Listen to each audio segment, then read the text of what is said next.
je vais vous raconter une anecdote qui m'est arrivée dans un autre restaurant. Alors moi, je suis sur certains sujets, je suis très passionné. Et du coup, moi, j'embraye. Donc, je suis concentré dans mon truc. Et je regardais les visages des gens. Et à un moment donné, tu doutes si tu parles de la même langue que les gens.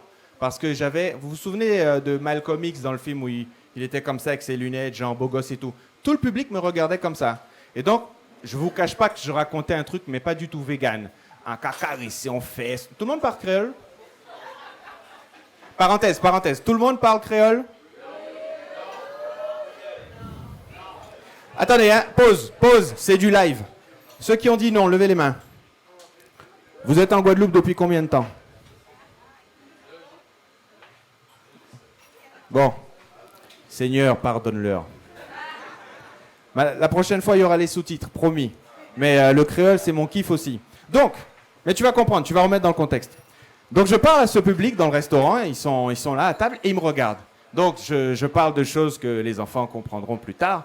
Je ne veux pas aller dans trop de détails. Et à la fin de la soirée, je suis essoufflé, mais content.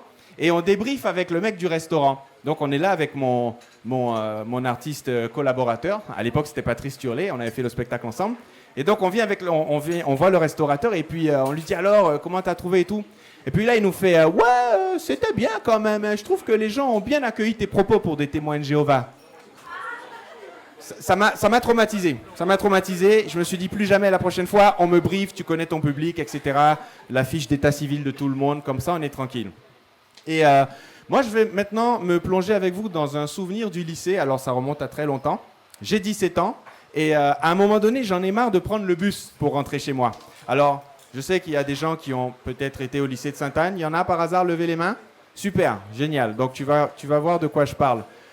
La route en direction du bourg de Sainte-Anne, tu sais, elle est un peu en pente. Peut-être que toi, tu n'as pas connu. Là, il y a des ronds-points maintenant. Mais avant, c'était une seule ligne droite. Et mes parents me donnaient de l'argent pour prendre le bus. Moi, je me suis dit, mais fuck la life. Je garde cet argent et en fin de mois, je peux m'acheter un jeu de PlayStation 1 à l'époque. Donc, je me mets au bord de la route, je prends mon courage à deux mains. Une voiture passe, deux voitures. Et en plus, je laisse passer des bus. Je me dis, non, je fais le bonhomme. Tu sais, non, je vais faire un stop et tout ça. Et à un moment donné, il y a une voiture qui s'arrête. Donc, je cours parce que le bâtard, il se gare 300 mètres plus bas. Donc, tu cours avec ton sac qui te tape le cul comme ça. Tu arrives tout essoufflé à la portière. Tu montes dans la voiture. Et là, tu t'assois et tu attends que le mec démarre, normalement. Bon gars, qu'on s'en va-t-il là?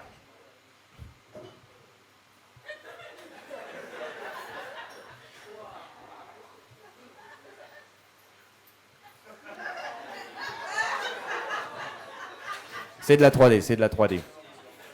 Donc, déjà, petit stress, 17 ans, je monte dans la voiture d'un inconnu. Le gars me regarde comme un morceau de viande en promotion, même si elle est périmée.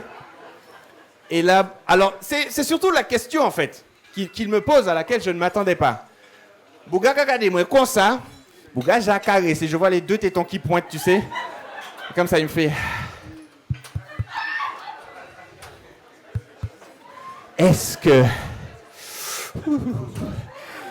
que tu aimes Jésus?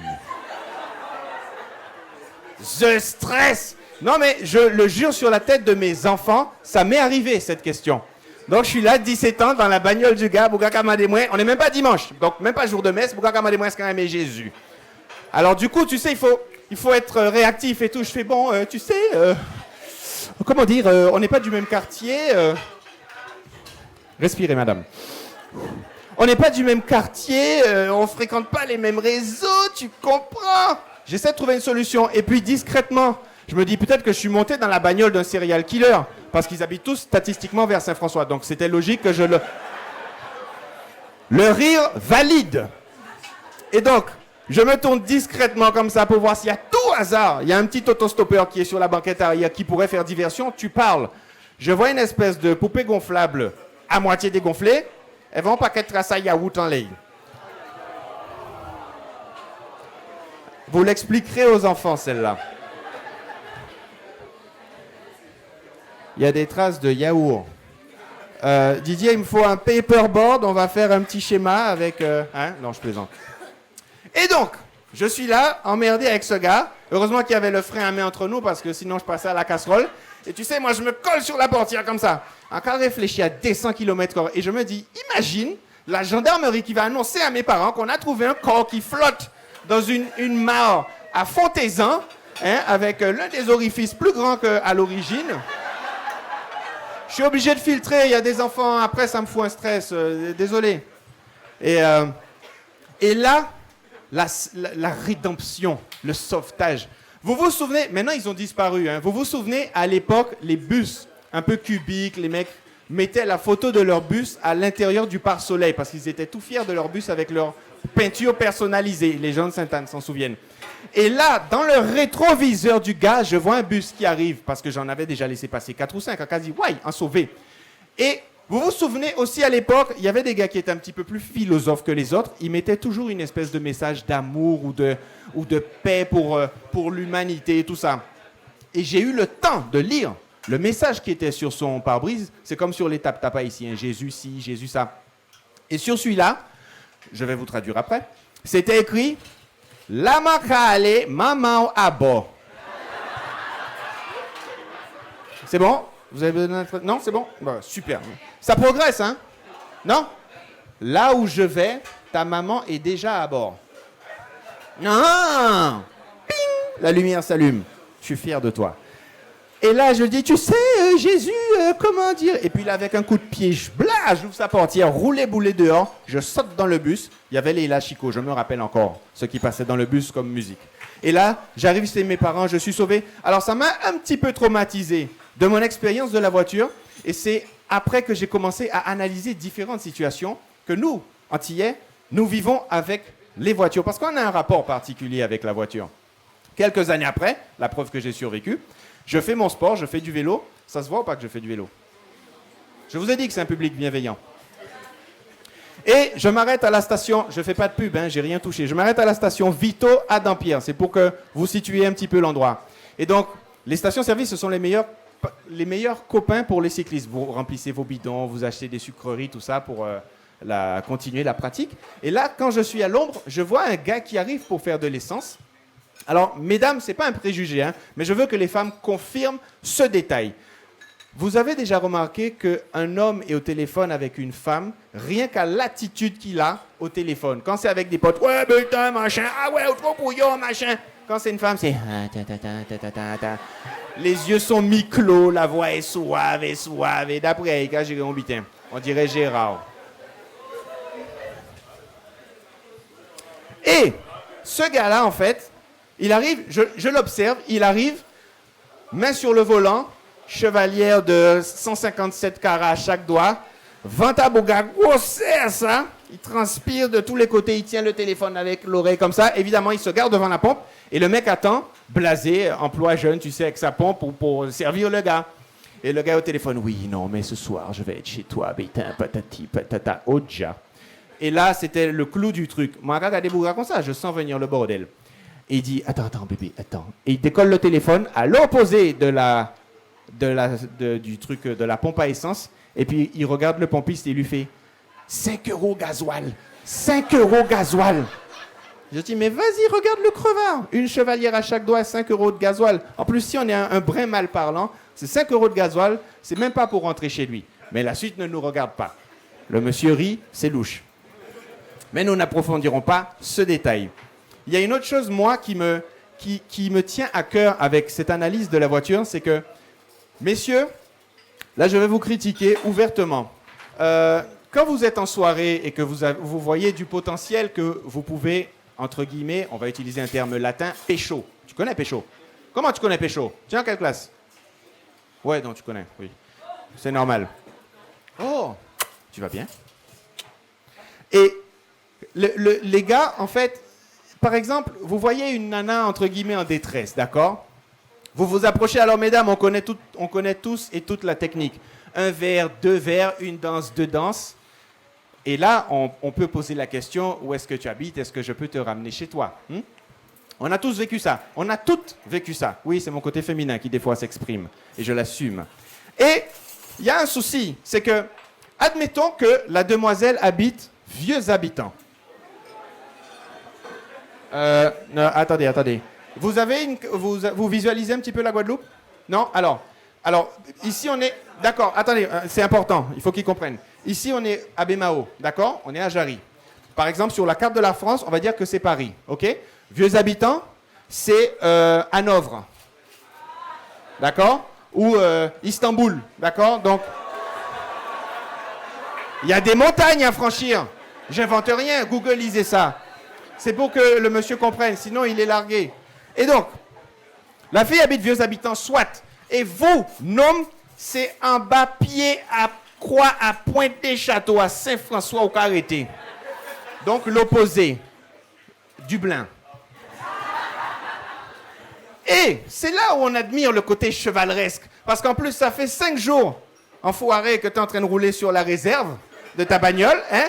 Mode éco, mode éco, mode éco. Et toutes les descentes, tu les prends en point mort. Toum. Je connais, j'ai vécu ça. Mais ça sera coupé au montage. Et là, tu prends ton courage à deux mains, la chère la cadio. Oui, je veux bien que tu me déposes. Mais bien sûr, c'est sur ma route. Mon cul.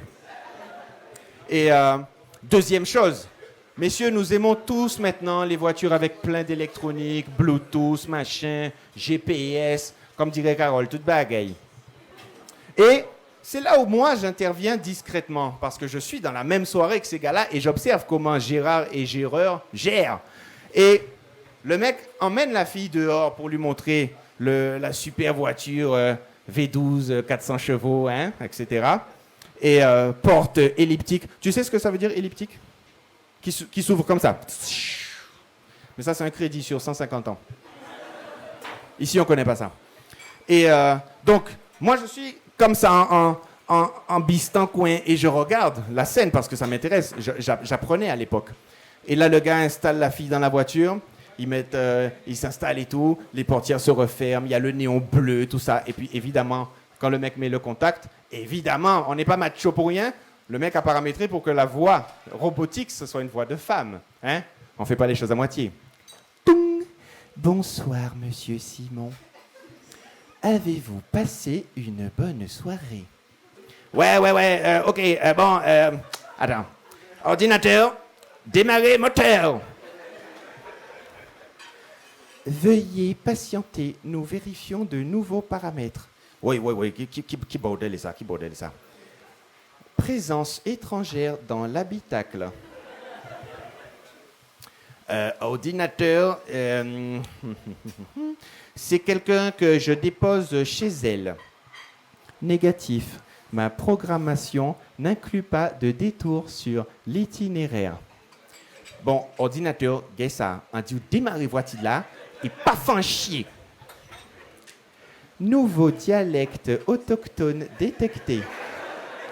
Veuillez contacter le concessionnaire. Évidemment, à côté, ça commence à stresser. Ordinateur, qu'est-ce ça? Bon, pas fin rentrer en tel putain, famille, hein?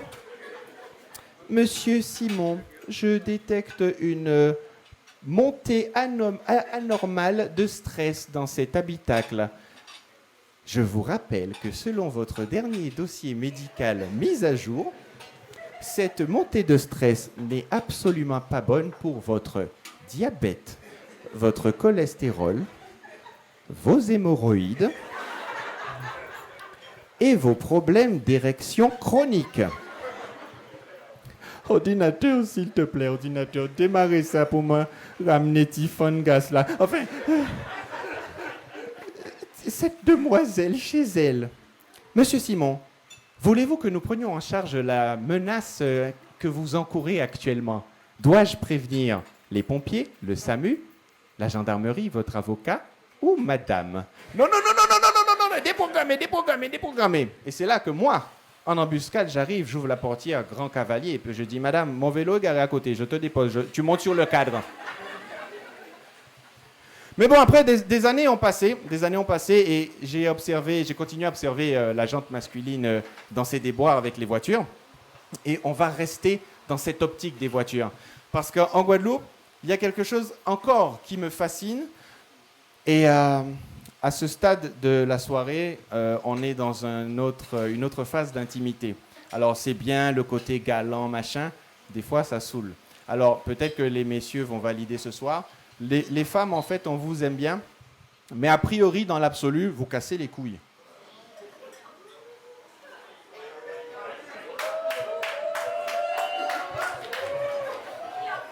Alors, de un, j'assume pleinement cette vanne. C'est pas quelque chose que je pense. Mais de deux, mesdames, ça confirme que les mecs prennent plus de temps à comprendre les blagues.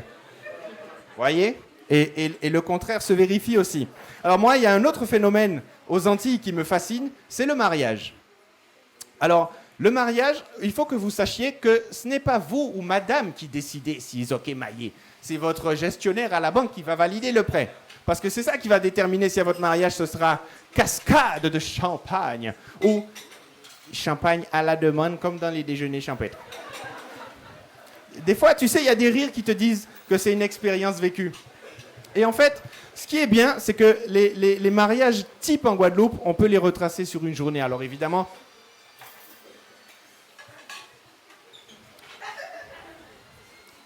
on va passer l'éponge pour cette fois. Alors, mariage type, la mairie, on connaît, c'est la paperasse administrative, c'est ennuyeux, on zappe. Moi, je me dépêche d'arriver à l'église et je me gare volontairement à l'ombre parce qu'il m'a été dit il y a quelque temps que je suis un peu maniaque. Hein? Alors, je fais attention. Ouais, c'est pour vous, ça. Et donc, moi, je ne supporte pas d'avoir fait l'effort de me saper, machin, comme jamais, et en cas souhait qu'on verra en linge moins.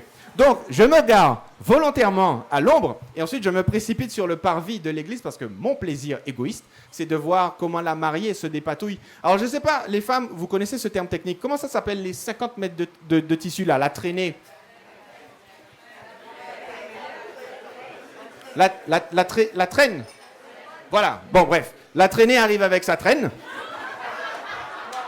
Écoutez, là, j'invente rien. Le mec, il sait avec qui il se marie ou pas. Ça n'a pas qu'à garder nous. Hein?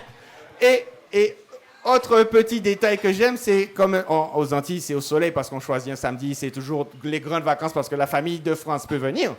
Et la fille monte les escaliers sous le soleil et c'est là où tu vois les 150 € de maquillage qui dégoulinent dans le décolleté. Détail. Nous, les mecs, on s'habille beaucoup plus vite. C'est clac-clac. En plus, le slip, c'est celui de la veille. Ah, il est sale, je le mets à l'envers. C'est un spectacle moderne, écolo et engagé pour l'environnement. Voilà. D'accord. On s'adapte.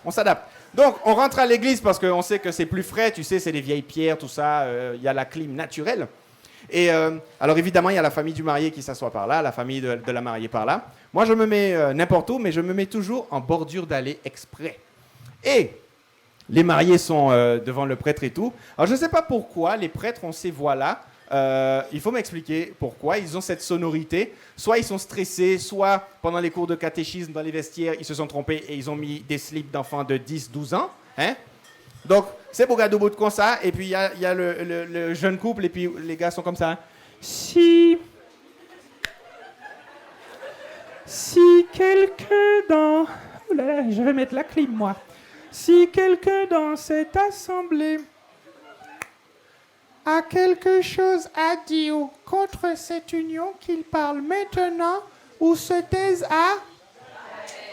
Vous allez souvent à l'église, hein? Et moi, c'est le moment que je choisis pour foutre mon bordel. Donc, poum, je saute dans l'allée du milieu et puis je me dirige vers la nef, là où ils sont. Alors évidemment, ça résonne, on entend mes talonnettes. Toc, toc, toc, toc, toc, toc. J'arrive près du prêtre et là, le marié, c'est lui qui m'a invité. Il se tourne comme ça, vous savez, comme dans les films d'horreur.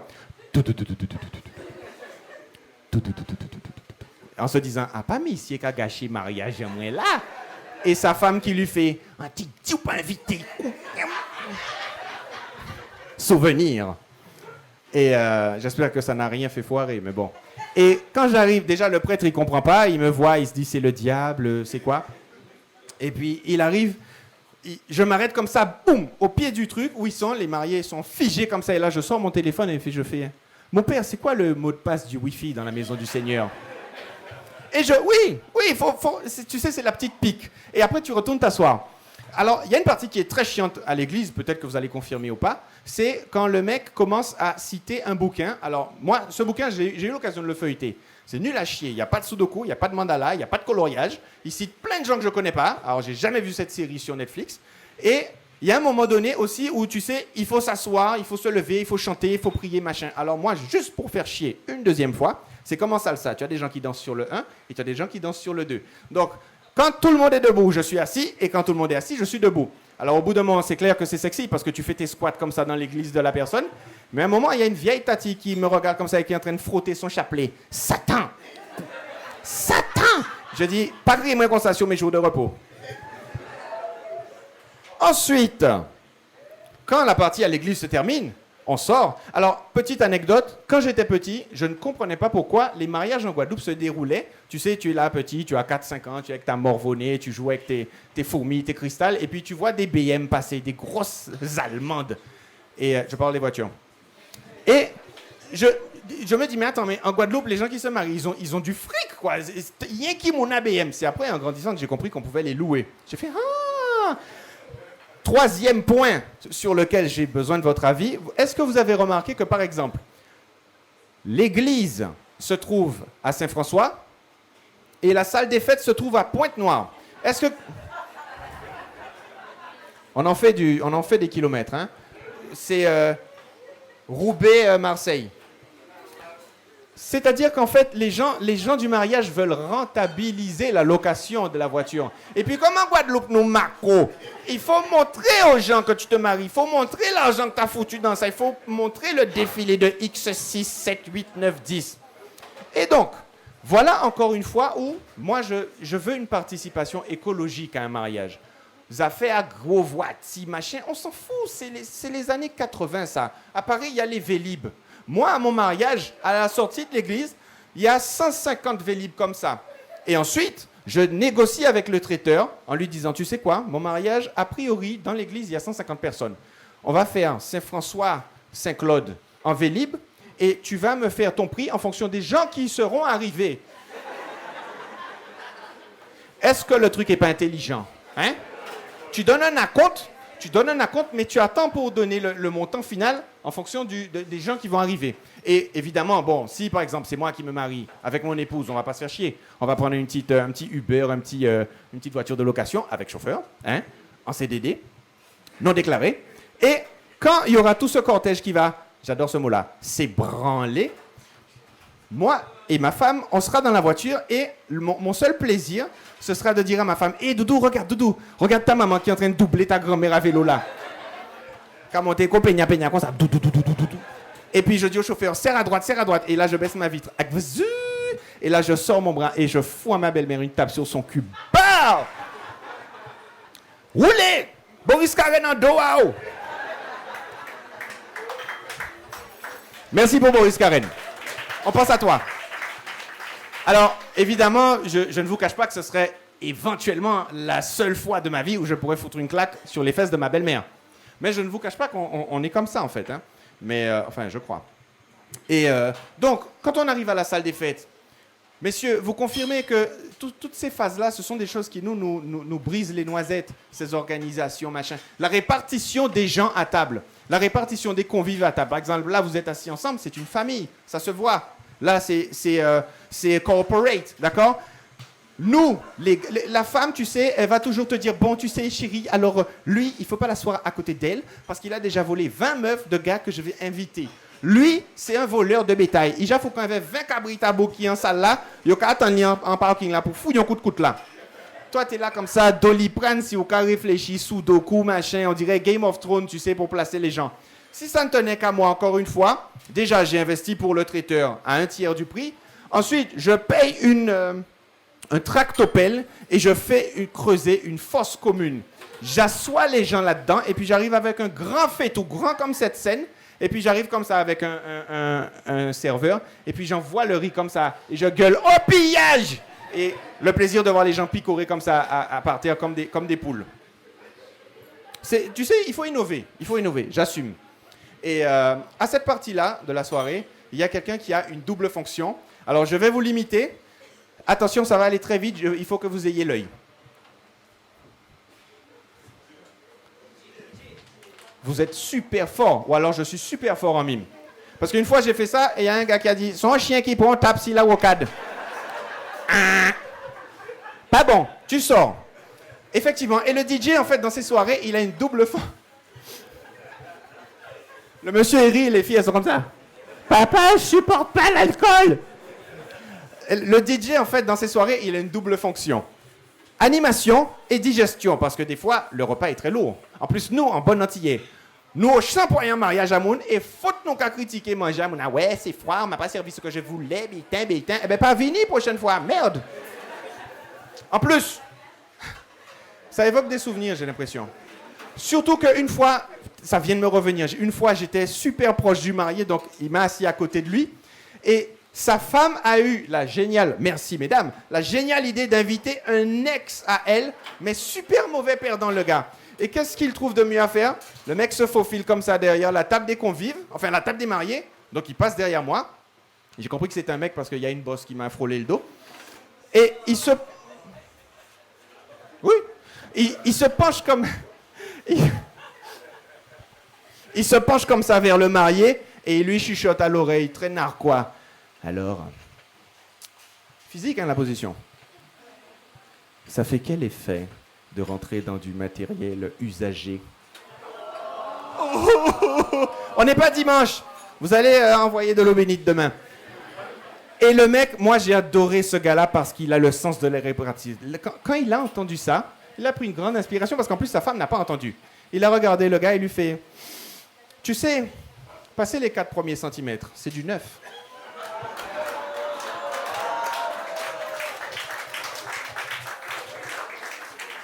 Et il y a une autre chose aussi que j'aime bien remarquer dans ces mariages-là, c'est que vous avez, comme dans une certaine musique, il y a toujours un tonton qui est plus grainé que les autres et qui est au champ pour coller la petite.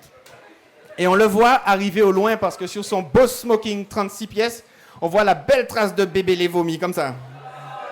Mais arrêtez! Oh, et alors, question technique. Je vous mets au défi de faire la différence entre le... Bouge tes oreilles. Les filles dorment. C'est pas... Allez. Je vous mets au défi de faire la différence à vue d'œil entre du bébélé vomi et du bébélé pas encore vomi. Ouais, non, mais c'est l'heure.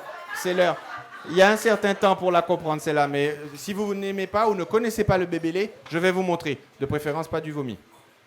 Et voilà. Et on arrive à la dernière partie de cette analyse du mariage. Et enfin, je vais presque vous libérer. C'est le lancer de bouquet. Ça vous évoque quelque chose? Alors, le lancer de bouquet, alors je ne sais pas si c'est typiquement américain, les Français ont repris le truc, je ne sais pas, vous me direz. Le truc, c'est que la mariée, bon, elle a déjà, il lui reste très peu de gouttes de sang dans son alcool à ce moment de la soirée. Et donc, elle est de dos comme ça avec son bouquet. Bon, les filles, vous êtes prêtes? Putain, le string, il descend là. Alors, mettez-vous en place, je vais lancer le bouquet. Et en face, il y a ces demoiselles d'honneur. Et parmi les demoiselles d'honneur, il y a une fille qui a été invitée à 176 mariages. Mais il n'a pas jamais trouvé bon boug. Donc elle est là comme une espèce de... Vous savez les chiens qui font les concours de frisbee?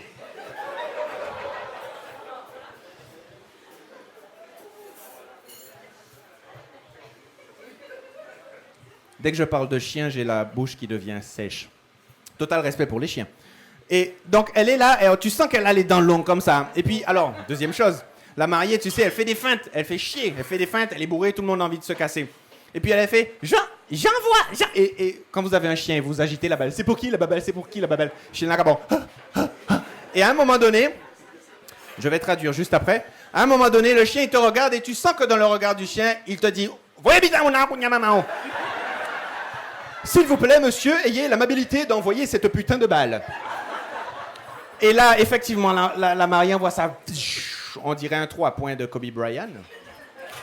Et là, la fille... Et il est dans l'air du temps, le sketch, hein? Merci, monsieur. J'apprécie. Et là, la fille prend son élan. Tu vois les quadriceps se développer, blablabla. Et puis elle saute. C'est du slow motion. Et en même temps, il y a une fille à côté. Elle lui fout un coup de pied.